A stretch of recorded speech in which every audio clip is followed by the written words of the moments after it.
Esta noche abrir nuestra Biblia en el libro de Nehemías. En el libro de Nehemías, capítulo 1, en los primeros 4 versículos. Palabras de Nehemías, hijo de Acalías. Aconteció en el mes de Quisleu, o sea, diciembre, en el año 20. Estando yo en Susa, capital del reino, que vino Ananí, uno de mis hermanos, con algunos varones de Judá. Y les pregunté por los judíos que habían escapado, que habían quedado de la cautividad y por Jerusalén. Y me dijeron, el remanente, los que quedaron de la cautividad, allí en la provincia, están en gran mal y afrenta. Y el muro de Jerusalén derribado, y sus puertas quemadas a fuego. Cuando oí estas palabras, me senté y lloré, e hice duelo por algunos días, y ayuné y oré delante del Dios de los cielos. Como muchas personas que se encuentran en el liderazgo espiritual, Nehemías se tuvo que enfrentar continuamente con circunstancias imposibles de vencer humanamente. Recordamos en este momento que él se encontraba a más de 500 kilómetros de distancia de la ciudad de Jerusalén. Se encontraba él en la capital de lo que fue el reino persa, el reino medo-persa, que fue gobernado por el rey Artajerjes Longimano entre los años 464-423 antes de Jesucristo. La carga que tenía Nehemías por sus hermanos era muy grande, lo mismo que por la ciudad de Jerusalén. Nehemías se encuentra en el capítulo 1 de una forma tremendamente retratado por el Espíritu Santo. Y lo que encontramos en el capítulo 1 de Nehemías es a un hombre, fíjense ustedes cómo nos presenta Dios, a un hombre de Dios, a un líder potencial, a esas personas que Dios está buscando. Nos presenta el Espíritu Santo a Nehemías en un palacio con cortinas de seda, como el confidente, el consejero del rey más poderoso en aquella época, a un hombre que era el más allegado al rey, porque el rey no podía probar vino ni beber absolutamente nada sin que Nehemías antes lo probara, lo cual nos habla que era un hombre de confianza total del rey Artajerjes. Era un hombre que abría su closet y lo tenía lleno de trajes, los mejores zapatos, las mejores manjares, las mejores comidas, las mejores carnes, los mejores vinos. Era un hombre que vivía cómodamente, sin ninguna necesidad. Y esto es increíble porque aquí el Espíritu Santo nos muestra que a pesar de las comodidades, el lujo y la falta de necesidad que Nehemías tenía, nunca perdió su sensibilidad, su comunión con Dios y su carga por la obra de Dios. Las palabras que describen la situación del reporte que Nehemías recibió de Jerusalén son tremendas. Y vamos primero a analizar estas palabras para comenzar a profundizar y a discernir la personalidad de este gran gigante espiritual de Dios. Dice la Biblia en el versículo 3, que cuando llegaron a reportarle a Nehemías la situación en que se encontraban los judíos en Jerusalén, en primer lugar le dicen que estaban en gran mal. Y aquí se usa la palabra hebrea ra, R-A, que es la palabra más común en el hebreo para distinguir lo opuesto al bien. Ra implica de mal aspecto, de mala condición, negativo, contrario al bien, las tinieblas en contraste con la luz. En segundo lugar, dice Nehemías que le dijeron que además se encontraban en grande afrenta. Y aquí la palabra hebrea es cherpa, así como suena C-H-E-R-P-A-H, y significa vergüenza, objeto de burla, infamados, con una vergüenza profunda por parte de la gente. En otras palabras, le llegan a Nehemías a decir, tus hermanos a 500 kilómetros de distancia se encuentran en un estado lastimero, patético, son el objeto de la burla y la vergüenza de todos los habitantes de Jerusalén alrededor. Y esto es increíble porque hay un dicho entre los mismos judíos que dice lo siguiente: un verdadero judío jamás olvidará a Jerusalén. Y esto fue verdad en Nehemías. Jeremías 15, versículo 5, lo dice con estas palabras: ¿quién tendrá compasión de ti, oh Jerusalén? ¿Quién se entristecerá por tu causa, o quién vendrá a preguntar por tu paz? ¿Quién va a entristecerse por la situación de Jerusalén? Si Nehemías no tenía por qué tener carga por nadie. Y esto es absolutamente importante y vital para nuestro estudio, porque esto es lo que está pasando en 1996. Es increíble que tan pocos cristianos comprendan lo que está pasando en Jerusalén en estos momentos. Desde que fue asesinado el primer ministro Yitzhak Rabin y subió al poder Simón Pérez, y a través de casi un 7-8% ganó Benjamín Netanyahu la dirección del gobierno de Israel como primer ministro, y está en contra de Arafat y en contra de la devolución de los territorios, a pesar de la presión del presidente Clinton de los Estados Unidos. Muchos cristianos dicen, es que Netanyahu está en contra de la paz y no debería haber hecho esto, etcétera, etcétera. Y es por la ignorancia que tiene la iglesia de Jesucristo respecto al propósito de Dios con la tierra de Israel. Dios le entregó la tierra a los judíos desde el pacto abrámico. Capítulo 12 del Génesis, capítulo 17 del Génesis, todos los capítulos del Génesis confirmados a Abraham, Isaac y Jacob. Y Dios está relacionado con la tierra de Israel como lo está con nosotros, que somos su iglesia. Y ahora que Netanyahu dice, no voy a negociar, aún en Washington Clinton lo presiona, y cuando dan una entrevista a la prensa los dos, él dice, a mí no me interesa ni que sea Estados Unidos, no devolvemos los territorios. En ese momento nosotros nos damos cuenta que estamos muy cerca en que el mundo le abandone absolutamente, política y diplomáticamente, a el país de Israel. La Biblia nos muestra que Israel se tiene que quedar sin apoyo. Israel se tiene que quedar sola. Y el último presidente, Clinton, que está ahorita en Estados Unidos, es el último presidente de Estados Unidos que le ha dicho a Israel, devuelve las tierras porque no nos conviene tener problemas con los árabes. Es más importante el petróleo para nosotros y el suministro del crudo que tus problemas religiosos, étnicos, teológicos con la tierra de Israel. Israel se dividió ya ahorita entre los ortodoxos y entre los liberales, los que creen que la tierra es de ellos y los que dicen, ¿qué tierra ni qué nada? Firmen la paz a como dé lugar, devuelvan las tierras y hagamos aquí un gran Carrefour, un gran Kmart, un gran supermercado y entremos al comercio mundial. Y nosotros sabemos que Israel va a ser rodeada por todas las naciones, como lo fue la nación de Irak en la guerra del Golfo Pérsico, demostrándonos en la historia que el mundo ya es capaz de rodear el mundo entero a una nación en el Asia Menor en menos de 2 semanas.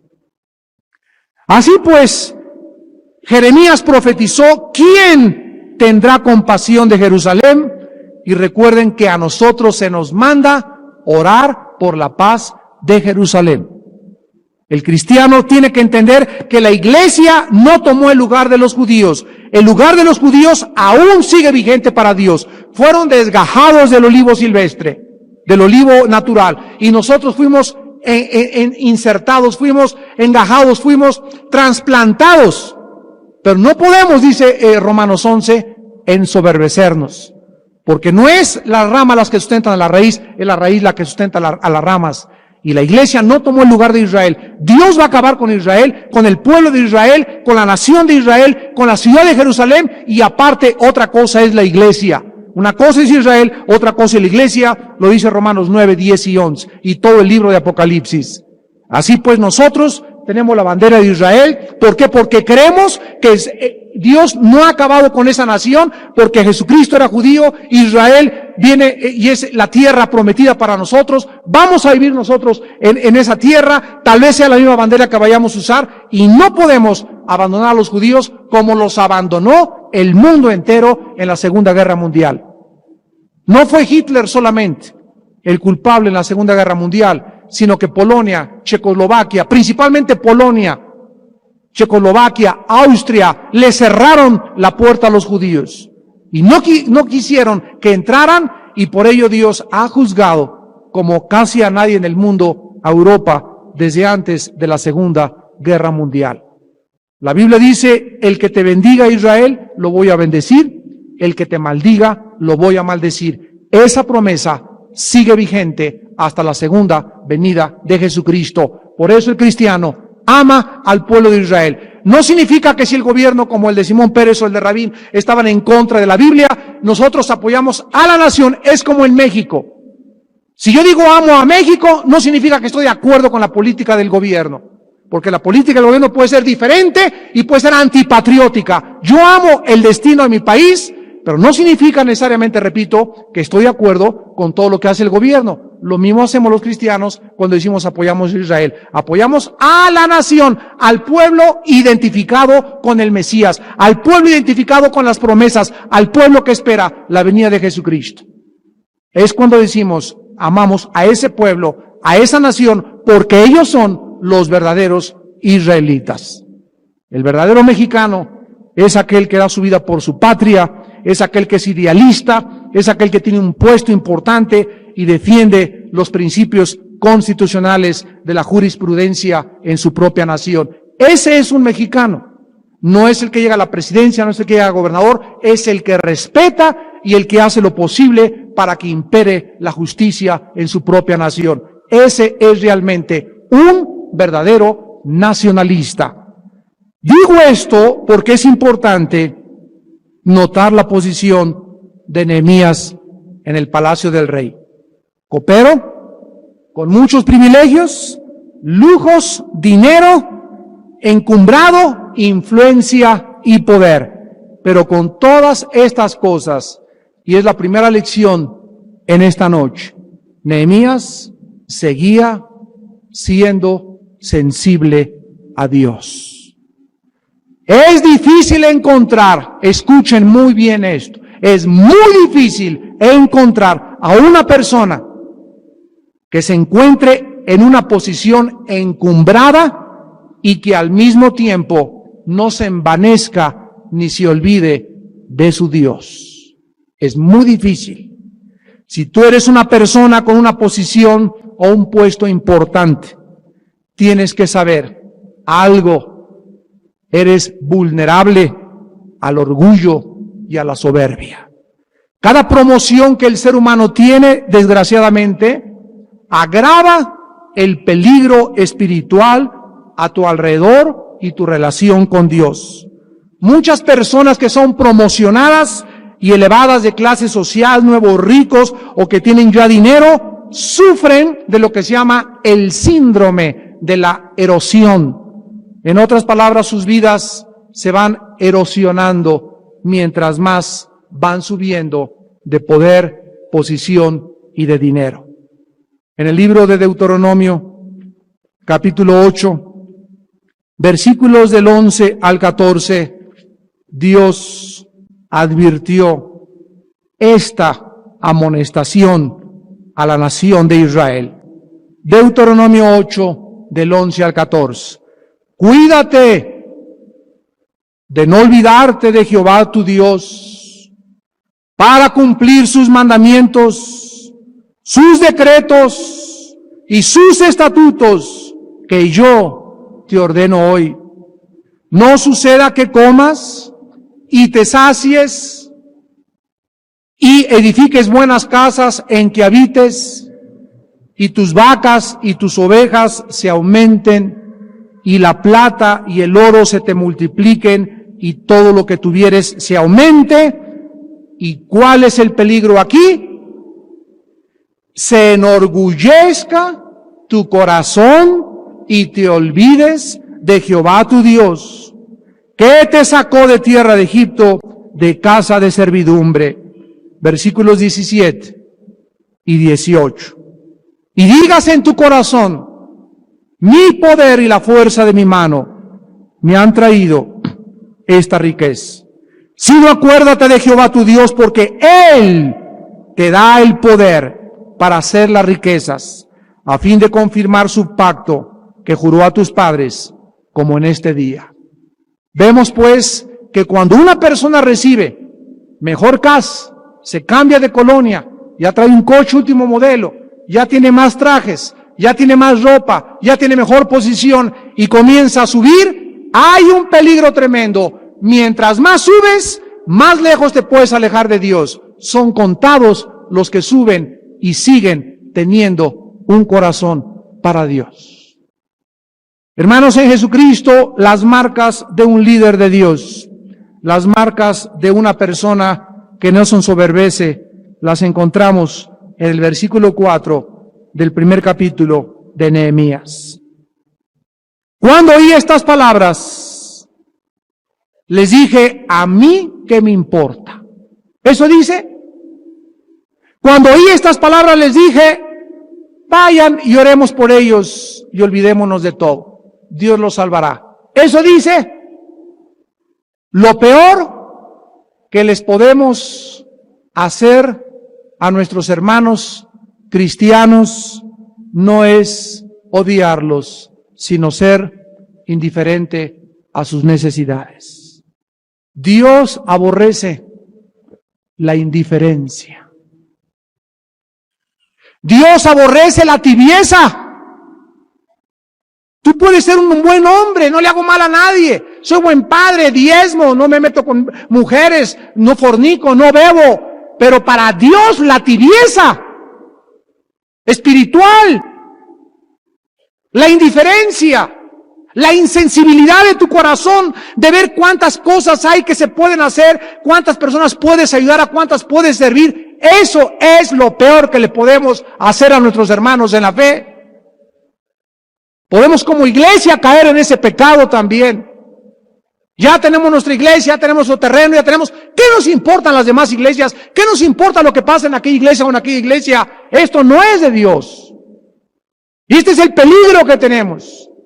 Cuando muchas iglesias prosperan y cuando comienza a venir la abundancia, nada más nosotros. ¿Y los demás qué? No me importan los demás, es la respuesta. Le dijo Caín a Dios: ¿qué acaso soy guarda de mi hermano? Y la respuesta es: sí, sí lo eres. Ahí está el orgullo personificado, el ego personificado. ¿Qué acaso yo tengo que cuidar a los demás? ¿Qué me deben importar? ¿Dónde está en la Biblia eso? Primera de Corintios capítulo 2, en el Nuevo Testamento. Dejemos el Antiguo Testamento y veamos la perspectiva que Dios tiene de la iglesia.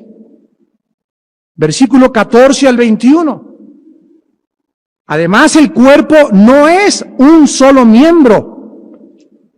No somos solamente Vía Nueva para México, no solamente la iglesia presbiteriana, no solamente la iglesia bautista, no es una persona, no es el Papa. Si dijera el pie, porque no soy mano, no soy del cuerpo, por eso no será del cuerpo. Y si dijera la oreja, porque no soy ojo, no soy del cuerpo, por eso no será del cuerpo. Si todo el cuerpo fuese ojo, ¿dónde estaría el oído? Si todo fuese oído, ¿dónde estaría el olfato? Mas ahora Dios ha colocado los miembros, cada uno de ellos en el cuerpo, como Él quiso.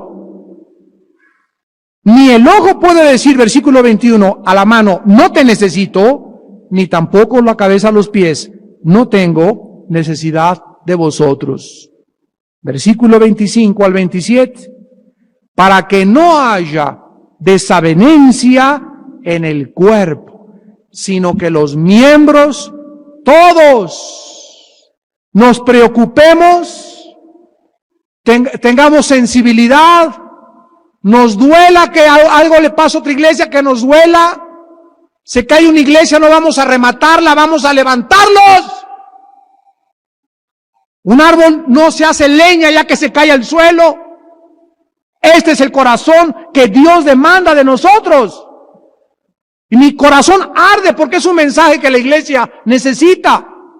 Nos hemos olvidado que somos el cuerpo de Cristo. Todos los que estamos bajo la sangre, no importa qué iglesia sean. Nos debemos lealtad unos a otros, nos debemos sumisión unos a otros, nos debemos respeto unos a otros. Para que no haya desavenencia en el cuerpo, que todos se preocupen unos a los otros. Versículo 26, de manera que si un miembro padece, todos los miembros se duelen con él. Y si un miembro recibe honra, todos los miembros con él se gozan. Y actualmente es lo contrario. Actualmente prevalece un espíritu que es un principado demoníaco, de los más poderosos que hay en la iglesia. Y no es un espíritu de drogadicción que está arrastrando a los cristianos a la droga. No es un principado demoníaco de degeneración. No es un principado demoníaco de drogadicción. Es un principado que se llama espíritu de competencia. Esa rivalidad que existe contra otras iglesias, querer hacer esto y luego hacer otra cosa, y eso es lo que Dios abomina. Y eso Dios llora por ello. Nehemías oyó las palabras y en 3 palabras el Espíritu Santo nos revela el corazón de un hombre de Dios. Nehemías no dijo ¿qué me importa? Nehemías no dijo ya no tengo necesidad de dejar esta vida tan cómoda, ya vivo aquí en lo más verdes. Ya tengo mi casa en las arboledas, ya para qué, que pasó esto, que pasó aquello, que en la iglesia necesitan video, pues que necesiten, que aquí en familia necesitas en el granero abundante, pues a ver quién les lleva cornflakes, yo tengo hasta chivo para comer en mi casa. ¿Qué me importa lo demás? Ya se pierde la sensibilidad, se pierde el interés por los hermanos, se pierde la forma como debemos ayudar, y Dios no es injusto para olvidar el amor que hemos de demostrar sirviendo a los santos. Cristo dijo que cuando Él llegara un vaso de agua que le diéramos a un hermano en su nombre, Él nos los iba a recompensar. En primer lugar, Nehemías lloró. Lloró. Comenzó a llenarse su rostro de lágrimas. Comenzó a sentir en su alma una carga, comenzó a sentir tristeza, lloró. Una de las marcas más grandes de un hombre y una mujer de Dios es la facilidad con la que lloran. ¿Hace cuánto tú lloraste por algo que oíste? ¿Supiste que la iglesia que está por allá en Cuitláhuac, o la iglesia, o una iglesia en Querétaro le pasó esto, o la quemaron, o el pastor cayó y las ovejas se disgregaron? ¿Oíste que le pasó a una hermana esto, o a tu compadre que vive a 3 cuadras, que es tu vecino, se fue antier, se emborrachó y llega la esposa, está destrozada la esposa, el espectáculo que dio a sus hijos? ¿Has llorado tú por eso? O te levantas en ese momento y en lugar de que te sensibilices, ¿qué voy a hacer por esa familia? ¿Voy a levantar a mi compadre? ¿Voy a hacer esto? No, sacas la espada y vas con tu compadre borracho, parrandero, jugador, te vas a ir al infierno. Usted, hermana, esto y el otro. Esta es la actitud de un carnal. Lloras por el pecado que hay en el mundo. ¿Han llorado ustedes por la ola de pornografía de México? ¿Saben ustedes, jóvenes, que en el 97 y en el 96 van a venir más grupos de rock viene Iron Maiden, vino Michael Jackson, los Rolling Stones, Bon Jovi, y van a seguir viniendo cada mes al Palacio de los Deportes y al auditorio grupos de rock pesado, metálico, diabólicos, endemoniadísimos, a envenenar millones de almas. ¿Y cuántos de ustedes están llorando? Señor, reprende a Satanás. Oh Dios, cuántos jóvenes de mi edad, hermanitos míos que están chicos, que van a crecer, van a recibir ese veneno. Oh Dios, cuántos de los estudiantes de mi escuela están tan metidos en ese rollo del rock pesado, y yo aquí con mi Coca-Cola y mi torta, y digo que soy cristiano de la secreta. Esta es la sensibilidad que necesitamos tener. Nos tiene que doler el pecado, nos tiene que doler lo que pasa a nuestro alrededor. La condición de México es lastimera. Créamelo con toda mi alma, se los digo con todo mi corazón. No creo que en los últimos 6 meses haya dejado yo de llorar un día por México. Leo el periódico diario y me pongo a llorar. ¿A dónde vamos? ¿A dónde vamos? Tantas mentiras. Tanta falsedad, tanta debilidad, tanta falta de liderazgo. ¿A dónde vamos? Roma y el gobierno se han aliado. Herodes y Pilato se unieron para crucificar a Cristo. Necesitamos de alguna manera sacudir los cimientos de la conciencia moral de la gente en México. Lo necesitamos hacer, porque somos los únicos que tenemos la luz. Pero para hacerlo se necesita, ¿qué cosa? Carga. Se necesita tener carga. Vean ustedes en Ezequiel capítulo 9, que cuando Dios juzgó a Jerusalén su ciudad amada, mandó a los ángeles a que acabaran con todos, niños, mujeres. Pero Dios le dijo a los ángeles que no tocaran solamente a un tipo de judíos. En el Éxodo, Dios le dijo al ángel destructor: las casas que tengan sangre en el marco de la puerta, no entres. Al que habita al abrigo del Altísimo, mora bajo la sombra del Omnipotente. Los que están bajo mi sombra no son tocados. Guárdalos. El ángel veía la sangre y pasaba sobre esa casa. De ahí viene la palabra en inglés Passover, pesaje en el judío, que significa Pascua, que significa pasar por arriba de ella. Y cuando vino el juicio contra Jerusalén, dice el versículo 4 de Ezequiel 9, le dijo Jehová: pasa por el medio de la ciudad, por en medio de Jerusalén, y ponles una señal en la frente a los hombres que ¿qué?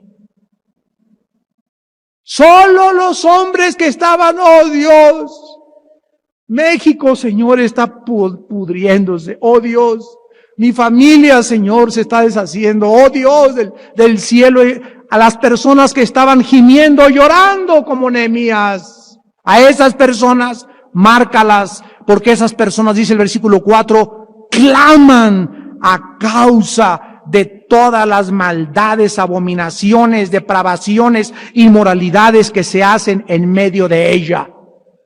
Solo ellos, a los que encontró llorando por el pecado, les salvó la vida.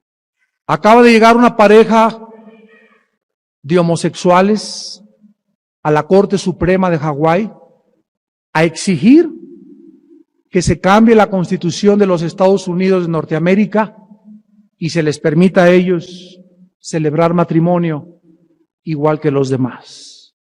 En el estado de California, en San José, California, llegó una pareja de lesbianas y demandaron a un juez que dictaminó que no podían ellas, mientras vivieran juntas, tener a ningún niño menor de edad en la casa, por el simple hecho del mal ejemplo que le darían.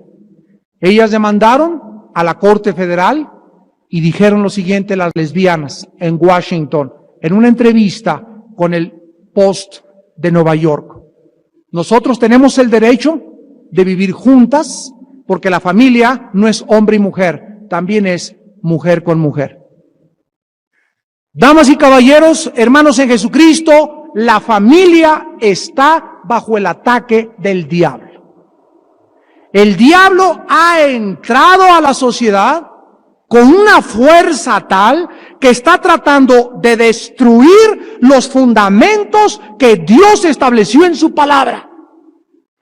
Y ahora el concepto de la familia ya no es hombre-mujer, es hombre con hombre, mujer con mujer, hombre con mujer, de acuerdo a quien le parezca que es lo mejor. Cuando el concepto de la familia se destruya y se acepte y se legisle que se puede respetar el matrimonio de un hombre con un hombre y una mujer con una mujer, en ese momento sabemos que se acabaron las normas absolutas morales judeo-cristianas de la palabra de Dios.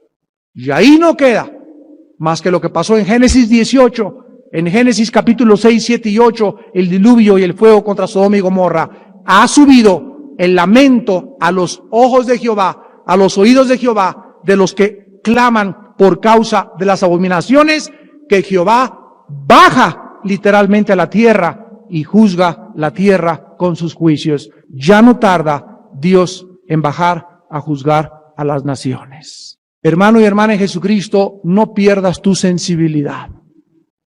Por haberse multiplicado la maldad, Mateo 24, el amor de muchos se va a ¿qué cosa? A enfriar. Por tanta maldad, por tantos videos que ves de pornografía, por tantas revistas que lees, por tantos amigos que tienen, por tantas cochinadas que hay alrededor, por tanta política tan falsa, muchos cristianos se están enfriando. Sí es cierto, van a la iglesia, sí es cierto, diezman, pero en sus corazones no hay sensibilidad, no lloran, ya no tienen el corazón de Cristo. Se convierten en autómatas, en mecánicos, en robots cristianos. Ya no hay nada que los conmueva en sus conciencias. Están totalmente cauterizados, insensibles. Yo estoy bien en la televisión. A mí no me molesten cuando ir a evangelizar. No me digan que hay una reunión de oración el domingo de 5 a 6 de la tarde. No me digan que tengo que llevar personas al desayuno. Déjenme vivir mi vida. Esta es la actitud del cristiano moderno. Nehemías es un ejemplo de un hombre viviendo en medio de lujos que nunca perdió la sensibilidad. En segundo lugar, dice la Biblia que ayunó. El ayuno no es un sacrificio a Dios, sino es una disciplina para la carne, que quede bien claro. El ayuno nos ayuda a golpear el cuerpo. Cuando Pablo, en el Nuevo Testamento, 1 Corintios 9, 27, dijo, golpeo mi cuerpo y lo pongo ¿en qué? En servidumbre, no sea que habiendo sido heraldo de muchos venga a ser eliminado. Pablo, al decir golpeó el cuerpo, no estaba hablando de agarrar un chicote y golpearse el cuerpo físico, no. Hay una fuerza dentro de la carne que hace que la carne desee comer más, desee una mujer que no es mi esposa, desee el dinero mal habido, desee todas esas fuerzas, pasiones, concupiscencias es la palabra en el griego que se usa para pasiones desordenadas, son producidas por una fuerza interior de maldad, dice Pablo en Romanos 7, el mal mora en mí, ese mal dentro de mí tengo que controlarlo. Yo, no Dios. Ya Dios te salvó, ya Dios te perdonó, ahora tú renueva tu mente, ahora tú presenta tu cuerpo en sacrificio vivo, Romanos 12:1, ahora tú despójate del viejo hombre, ahora tú sensibilízate y no seas como los gentiles que por la lascivia que hay en sus corazones se degeneraron y acabaron deprobados moralmente. Ahora nosotros somos responsables ¿de qué? De golpear nuestro cuerpo. La mejor manera es el ayuno. Cuando un cristiano comienza a ayunar, comienzas a negar algo que es vital para la carne. ¿Qué cosa? El alimento. Si algo se revolotea dentro de ti es, me falta mi duche, mis patitas de puerco, mis tacos de suadero, ¿verdad? Mis tacos, lo que sea. Y algo dice, yo tengo que comer, pero cuando comienzas una vez a la semana, ¡no! Ni leche malteada, ni agua de limón, ni postre, ni nada. Y cada semana aumentas 2 días a tu ayuno, y la tercera semana otro día, y ya cada mes estás ayunando 1 o 2 días, y al año 1 o 2 o 3 semanas, te ayuda a frenar los apetitos y la fuerza de la carne. Aprendes a golpear el cuerpo y a mantenerlo bajo el control del Espíritu Santo. Y en segundo lugar, el ayuno es una disciplina para ayudarnos a discernir la voluntad de Dios para nuestra vida. En otras palabras, si tú tienes una decisión muy importante que hacer, por ejemplo, casarte o decirle a un novio, sí, me quieres chencha, dame 15 días, voy a ayunar. Todas aquellas decisiones importantes en la vida que van a marcar nuestro destino, tenemos que hacerlas bajo un régimen donde nos neguemos el alimento y dediquemos ese día, 1 o 2 días, a estar de rodillas delante de Dios. Al no haber alimento, al no haber ninguna satisfacción corpórea, comienza el espíritu, se agudiza el discernimiento, leer la Biblia en esos días, y parece que las palabras saltan de la Biblia porque el discernimiento que Dios te da a través del ayuno es mucho más grande que cuando no ayunamos. Ahora, si ustedes observan a Nehemías, en el versículo 1, dice que todo esto pasó en el mes de Quisleu. Y si ustedes lo comparan con el capítulo 2, versículo 1, sucedió en el mes de ¿cuándo? De Nisán. ¿Cuándo es Nisán? Abril. O sea, diciembre, enero, febrero, marzo y abril. 5 meses pasaron desde que Nehemías oyó en diciembre el reporte. Diciembre, enero, febrero, marzo y abril. Pasaron 5 meses hasta el capítulo 2.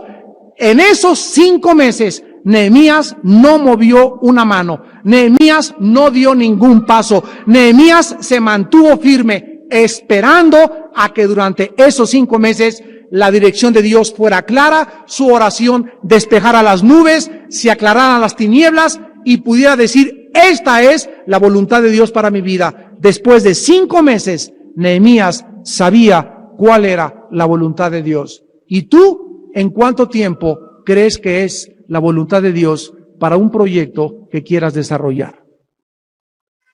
El ayuno es una de las prácticas más grandes que existen en la vida cristiana porque la practicó Abraham, Moisés, David, el Señor Jesucristo, los apóstoles del Señor Jesucristo y los más grandes hombres de Dios han sido hombres de oración y de, ¿qué cosa? Ayuno. ¿Hasta dónde quieres llegar en tu vida espiritual? Lo determinarán 2 cosas. Tu tiempo que tengas con Dios en oración y la forma como controlas tus apetitos sexuales. Antier, en la Iglesia del Sur, les recomiendo la conferencia Heridas del Alma. Hablamos de que ningún cristiano que tenga problemas sexuales puede servir a Dios. Hasta que arregles tu problema de masturbación, hasta que arregles tu problema de fornicación, hasta que arregles tu problema de lascivia, hasta que arregles tu problema cualquier en tu matrimonio con tu esposa, con tu esposo, hasta que estés limpio sexualmente, puedes servir a Dios. Mientras tanto, no podrás servir a Dios. Tú servirás y harás muchas cosas por Dios y dirás que lo estás sirviendo, pero Él no te está usando. Porque Dios es un Dios, ¿qué cosa? Santo. Apártese de iniquidad el que invoca el nombre del Señor. Límpiense los que llevan los instrumentos de Jehová. ¿Lo has entendido? Dios es santo. Yo quiero servirlo. Tengo que ser santo en toda mi manera de vivir. Y la santidad es sinónimo de pureza sexual. Esto es una de las lecciones más grandes que el Espíritu Santo nos quiere dar en este tiempo de depravación sexual.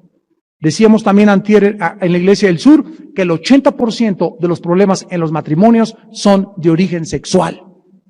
Donde él la trata a ella como una bestia, donde ella no sabe cómo responder, viene la frigidez, viene el problema. ¿Y por qué? Porque el muchacho tal vez en su vida se masturbó demasiado. Tal vez porque ella nunca supo lo que era realmente gozarle y enseñaron que el cuerpo era horrible y no sabe entregarse totalmente a su esposo y abandonarse a su esposo cuando Dios bendice el acto sexual dentro del matrimonio. Por muchas cosas hay problemas dentro de los matrimonios. De esto vamos a hablar en el seminario de Acapulco ahora en octubre, de los problemas sexuales en el matrimonio. Y ahí sí, hombre con hombre, mujer con mujer, vamos a hablar claro sobre las íes, las puntos, y sobre las cosas que tienen que ser habladas, vamos a hablarlas de hombre a hombre, directamente, sin tapujos al corazón. Cómo tratar a nuestra esposa en la cama. En ningún lado lo hablan, ¿por qué? Porque creen que es algo sucio delante de Dios. Y Nehemías era un hombre que cuando Dios lo llamó, era puro en su corazón. En tercer lugar, dice la Biblia, Nehemías oró. La oración es el medio más rápido. La oración es el medio más seguro. La oración es el medio más eficaz de ponernos en contacto con nuestro Padre Celestial para conocer su voluntad. Dice en Jeremías 33:3, clama a mí y te responderé. Y te voy a enseñar cosas tan grandes, tan grandes, tan grandes, que tú jamás habías conocido, ni habías entendido, ni siquiera te imaginabas. Pero Dios responde a la oración. Nuestra vida de oración tiene que ser caracterizada por las promesas de Dios en la Biblia y no inventar. Dios me dijo que hiciera esto, cuando en la Biblia no se encuentra su voluntad. Vayamos a ver en esta noche brevemente parte de la oración de Nehemías. Nehemías capítulo 1 describe del versículo 1 al 4 la condición de un hombre de Dios. Nos retrata el corazón sensible de un hombre viviendo en lujos, pero con carga para estar listo en cuanto Dios le dijera, deja todo y sígueme. ¿No fue acaso lo mismo con Moisés? Moisés rehusó llamarse hijo de la hija del faraón de Egipto y escogió irse a sufrir al desierto con sus hermanos maltratados que gozar en Egipto los vinos, las mujeres, el pecado y los deleites temporales del pecado. Moisés, cuando Dios le dijo, necesito un líder, abandonó y dejó aquello que tenía seguro por toda su vida. Quiero que entiendan esto, mis hermanos, para que pasemos a la segunda parte de nuestro estudio. Todo lo que Dios nos da, recuerda, debemos tenerlo así en las manos, suelto. Nada de lo que Dios te da, escucha bien, le claves las garras. Nada de lo que date Dios le clave las garras. Si te da un coche, no le clave las garras. Si te da un terreno, no le clave las garras. Si te da dinero, no le clave las garras. Es mío, mío, mío, mío, mío. Acuérdate de la historia del águila que venía volando y venía un témpano de hielo en el río y con un pedazo de carne. Y se abalanzó el águila y clavó las garras en el témpano de hielo y comenzó a comerse la carne, sin darse cuenta que mientras se comía la carne, el río avanzaba hacia una catarata. Y cuando ya estaba en la catarata el águila y quiso volar, había clavado las garras tan fuerte que se precipitó junto con el témpano de hielo y la carne hacia el vacío y se mató. Así hay muchas personas, cristianos, que tienen un terreno y mío, mío, mío, mi trajes, mi coche, mi propiedad, mi jarrón chino, mis joyas, y así se clavan. Y cuando Dios les dice, ¿me permites? Están tan clavados y han hecho un ídolo de los bienes materiales que cuando Dios se los quiere quitar, descubre que al aferrarse tanto a los bienes materiales se han convertido en idólatras. Idólatras. Dice que los Colosenses 3, 5 y 6, y muchos de ustedes son avaros, lo cual es idolatría. Así pues, la lección es, no clavemos y ni digamos, esto es mío, sino todo, acordémonos, todo es temporal en esta vida. Dios da, Dios quita. Sea el nombre de Dios bendito. Mis hijos no son míos, son posesión de Dios. Salmo 126. Herencia de Jehová son los hijos. Esta palabra, chalap en el hebreo es propiedad de Dios. Propiedad de Dios son mis hijos. Me los da. Tengo la oportunidad de entrenarlos 10, 15 años. Señor, ahí están como una flecha para lanzarlos al mundo. ¡Ay de mí si los lanzo al mundo no preparados! Son prestados los hijos y acabamos siempre en el matrimonio solos, tu esposa y tú. Es la ley de la vida. Los hijos tienen que irse del hogar tarde o temprano. No te aferres, mamás. Mi hijito Jorgito, quédate conmigo.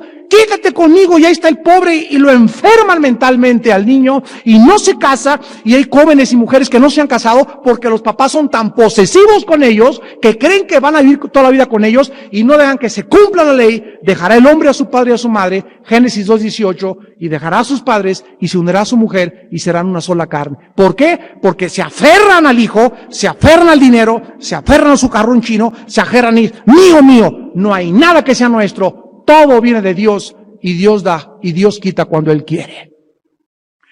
Si tú no tienes esa actitud en la vida y comienzas a entrenarte, a dar rápidamente, a como te entrará, y no clavarte nada, ni aferrarte a nada, ni a un terreno, ni a una casa, y si no tengo mi casa y que es mía, mía, mía, a lo mejor te mueres mañana y hasta con tus hijos se queda, y lo peor que les puedes heredar a tus hijos, si tú sigues con esa actitud, vas a sufrir mucho. Porque la idolatría se compara en 2 Samuel 15:23 con el pecado de hechicería. O sea, estás controlado por demonios, donde te ciega la mente y tú ya no puedes dar a Dios porque te aferras a las cosas que son temporales y que Dios te puede quitar en cualquier momento. Acuérdate de no olvidarte de tu Dios.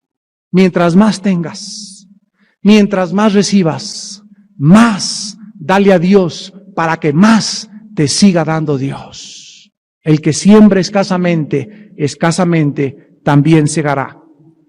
No nos da tiempo en esta noche de poder analizar la oración, porque la quiero analizar detenidamente. Solamente quiero recordarles los principios más importantes que debemos de recordar. Cuando nosotros oramos, existen 4 beneficios importantísimos de la oración. 4 beneficios, o sea, que voy a salir yo bendecido. Número 1, la oración me hace esperar.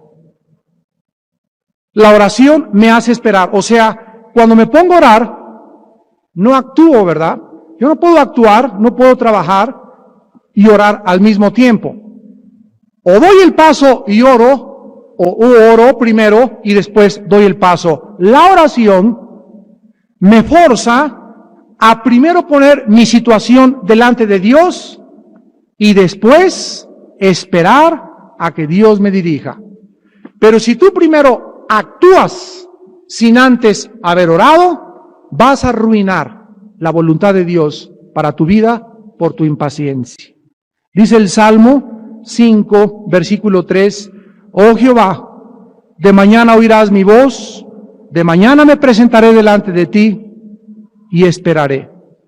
En el Salmo 25, versículo 3 y versículo 5, dice la Biblia, ciertamente ninguno de cuantos esperan en ti serán confundidos, serán avergonzados los que se rebelan sin causa.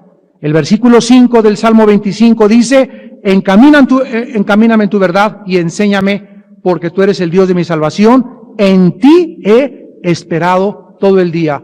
Cuando ustedes oigan que la Biblia dice, en ti espero, significa, en ti estoy orando. Esperar es sinónimo de orar. En segundo lugar, la oración aclara mi visión. Cuando en la mañana aparece el clima nublado, esperamos que salga el sol y los rayos del sol disipen la niebla y la neblina que tenemos delante de nosotros. Esto es también lo que hace la oración. La oración nos comienza a disipar la neblina, nos aclara el panorama. La oración quita esas nubes y esa niebla que te impide ver claramente la voluntad de Dios. Cuando tú oras, Señor, es tu voluntad de Dios que Pepito esté conmigo como mi novio, la oración te va a aclarar, porque vienes a Dios y le pides, quítame las neblinas, no me dejes ver si está guapo, no me dejes ver si está bonita, no me dejes ver, quiero ver tu voluntad, Señor. Eso es lo que quiero, Dios, hacer tu voluntad en el cielo y en la tierra. No quiero aferrarme y comprar esa casa en Lomas de San Mateo, no quiero comprar ese terreno, Señor. ¿Cuál es tu voluntad? ¿Quieres saber la voluntad? Ora. La oración te limpia la neblina y te permite ver la voluntad de Dios. En tercer lugar, la oración calma nuestro corazón. se tiene que hacer lo uno o lo otro. Tú no puedes estar, mi chocho, dame un cafecito, Dios mío, y ponerte a orar. No, cuando tú te sientas a orar o te hincas a orar, vas a descubrir un fenómeno que no ha experimentado nadie más que el que se hinca a orar y buscar a Dios. La oración aquieta mi alma. La oración comienza a calmar mis ímpetus, comienza a calmar mi corazón. La oración reemplaza mi angustia por un espíritu de tranquilidad. Es horrible vivir así en la vida. Mi chocho, ¿qué hago? Jesús, María y José, ya se cayó, ya se fue, ya me dejó. ¡Ah! Es horrible vivir así en la vida. Por nada estéis afanosos, Filipenses 7. Por nada dejes que esa intranquilidad gobierne e invada tu corazón. Una mala noticia, híncate. No comiences a llorar primero, ¡ay! Me pasó esto, comadre, te hablo por teléfono. No, antes de que cualquier cosa, híncate.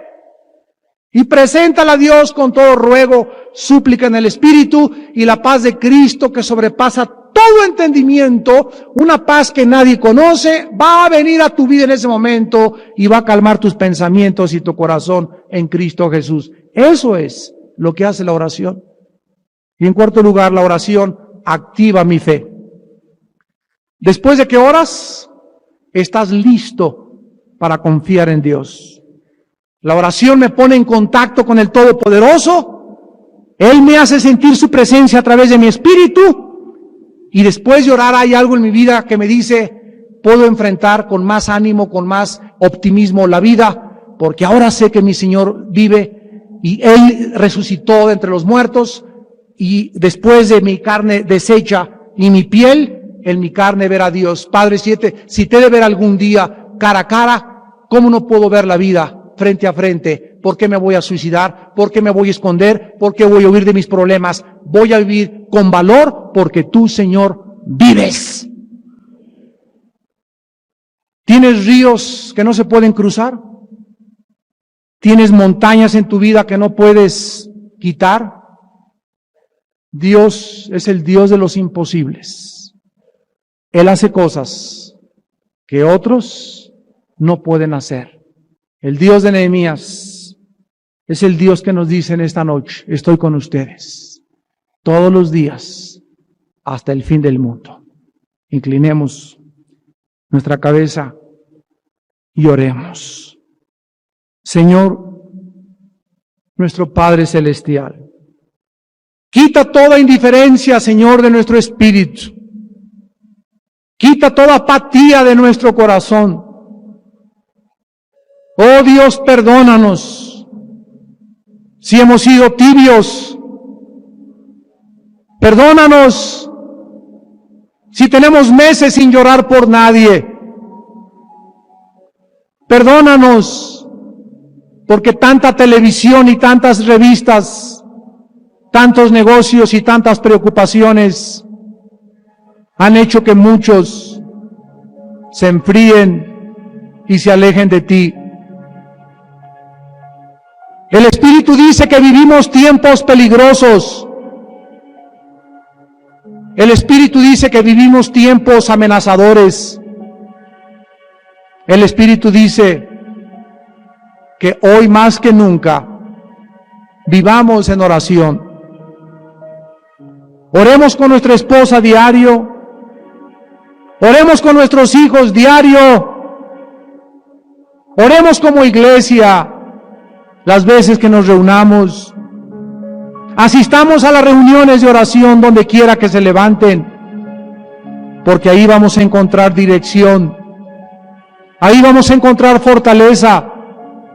Ahí vamos a encontrar ánimo para que no nos cansemos hasta desmayar. La oración vivifica el espíritu. La oración aclara nuestras tinieblas. La oración activa nuestra fe y nos hace confiar en Dios. Antes que cometamos errores que hagan que arruinemos la voluntad de Dios para nuestra vida. Muchas parejas que se han casado han arruinado sus vidas para siempre al haberse casado con el hombre que no era de Dios, con la mujer que no era de Dios, porque no quisieron darse tiempo para orar. Se quisieron precipitar y se adelantaron a la voluntad de Dios. Y su cosecha es muy triste y muy lastimera. Nadie que se adelante a la voluntad de Dios puede prosperar. Espera, dice el Señor, espera en mí, y yo haré. Yo te concederé las peticiones de tu corazón. Encomienda a mí tus caminos, dice el Señor, y yo haré. Si a mi hijo no lo perdoné, ¿acaso crees que no te daré todas las cosas? Pero el problema humano es el problema de la impaciencia. El que cree no corra ni se apresure, dice la Biblia. Aprendamos a esperar. Oh Dios, de mañana nos levantaremos y esperaremos en ti. Márcanos, Señor, nuestro destino. Guíanos a través de tu oración y enséñanos a orar en el Espíritu para que tu Hijo Jesucristo sea glorificado, en quien oramos y a quien le damos la gloria, la honra y el poder por los siglos de los siglos. En tu nombre, Jesús, en tu nombre santo, santo de Dios. Amén.